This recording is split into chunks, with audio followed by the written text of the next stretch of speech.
नमस्कार, प्रियंका और आप देख रहे हैं सबले बढ़िया। आइए नजर डालते हैं आज की मुख्य खबरों पर। मुख्यमंत्री भूपेश बघेल ने राज्य में स्कूली शिक्षा की गुणवत्ता को बढ़ाने के लिए अपने निवास कार्यालय से उत्कृष्ट शिक्षण संस्थान का वर्चुअल शिलान्यास किया। बता दें कि इसके लिए स्कूल शिक्षा विभाग को नवा रायपुर अटल नगर विकास प्राधिकरण द्वारा 20 एकड़ भूमि का नवा रायपुर के सेक्टर 32 में निःशुल्क आवंटित की गई है। विश्व स्तरीय शिक्षण संस्थान की स्थापना छत्तीसगढ़ उत्कृष्ट विद्यालय सोसाइटी के संचालन में किया जाएगा।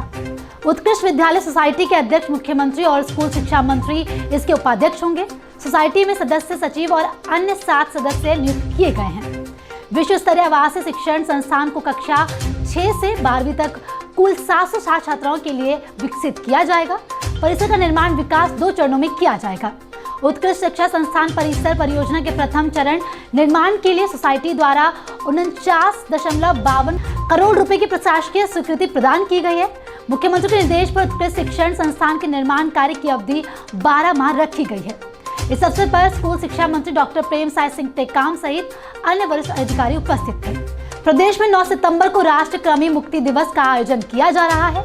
प्रदेश के 1 वर्ष से 19 वर्ष के सभी बच्चों और किशोर किशोरियों को आंगनबाड़ी केंद्रों, शासकीय विद्यालयों, स्वास्थ्य केंद्रों, अनुदान प्राप्त निजी स्कूलों और तकनीकी शिक्षा संस्थानों में कृमि की दवा का सेवन कराया जाएगा। शिशु और बाल स्वास्थ्य कार्यक्रम के उप संचालक डॉक्टर VR भगत ने बताया कि प्रदेश में 1 से 19 वर्ष के 85,27,000 बच्चों और किशोर किशोरियों को कृमिनाशक दवा खिलाने का लक्ष्य रखा गया है। उन्होंने बताया कि स्कूल में शिक्षकों द्वारा आंगनबाड़ी केंद्रों पर आंगनबाड़ी कार्यकर्ताओं द्वारा कृमिनाशक दवा 400 mg का सेवन कराया जाएगा। जानकारी के लिए बता दें कि 14 सितंबर को मॉपअप दिवस का आयोजन किया जाएगा, जिसमें दवा सेवन से छूटे हुए बच्चों और किशोरों को दवा सेवन कराया जाएगा। मुख्यमंत्री भूपेश बघेल ने नई शिक्षा नीति के अनुसार खेल खेल में बच्चों के सीखने और समझने की क्षमता को विकसित करने के लिए अपने निवास कार्यालय में 5 सितंबर को शिक्षक दिवस के अवसर पर प्रदेश में बालबाड़ी योजना का शुभारंभ किया। बता दें कि स्कूल शिक्षा विभाग द्वारा बालबाड़ी योजना 5 से 6 वर्ष तक की आयु के बच्चों के लिए शुरू की गई है। जाबो बालबाड़ी बड़बो शिक्षा की गाड़ी की थीम के साथ मुख्यमंत्री निवास कार्यालय में मुख्यमंत्री भूपेश बघेल ने शिक्षा मंत्री प्रेमसाय सिंह टेकाम की मौजूदगी में इस योजना की शुरुआत की है। बालबाड़ी योजना के माध्यम से बच्चे सीखने के लिए प्रोत्साहित होंगे और उन्हें स्कूल के माहौल के लिए भी तैयार किया जा सकेगा। प्रत्येक बालबाड़ी के लिए बच्चों के अनुकूल फर्नीचर, खेल सामग्री और प्रिंटेड रंग रोगन के लिए 1 लाख रुपए की स्वीकृति भी प्रदान की गई है।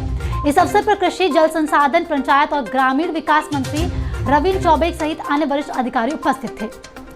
मुख्यमंत्री भूपेश बघेल ने अपने निवास कार्यालय में आयोजित वर्चुअल कार्यक्रम में गोधन न्याय योजना की 91वीं किश्त की राशि 5 करोड़ 9 लाख रुपए हितग्राहियों को उनके बैंक खाते में अतिरिक्त की है, जिसमें गोबर विक्रेता को 2 करोड़ 69 लाख रुपए, गौठान समितियों को 1 करोड़ 48 लाख रुपए और महिला समूहों को 93 लाख रुपए की लाभांश राशि शामिल है। मुख्यमंत्री भूपेश बघेल ने कहा कि गोधन न्याय योजना के अंतर्गत क्रय गोबर से निर्मित 15 लाख क्विंटल वर्मी कंपोस्ट का किसान भाइयों ने अपने खेतों में उपयोग किया है। खेतों में रासायनिक उर्वरकों के स्थान पर वर्मी कंपोस्ट का उपयोग वास्तव में धरती माता की सेवा है। मुख्यमंत्री ने कहा कि गौठानों में स्थापित ग्रामीण औद्योगिक पार्क से कई युवा उद्यमी जुड़ना चाहते हैं।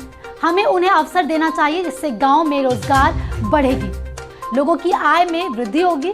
कार्यक्रम में स्कूल शिक्षा मंत्री डॉक्टर प्रेमसाय सिंह टेकाम, मुख्यमंत्री के सलाहकार प्रदीप शर्मा सहित अन्य अधिकारी उपस्थित थे।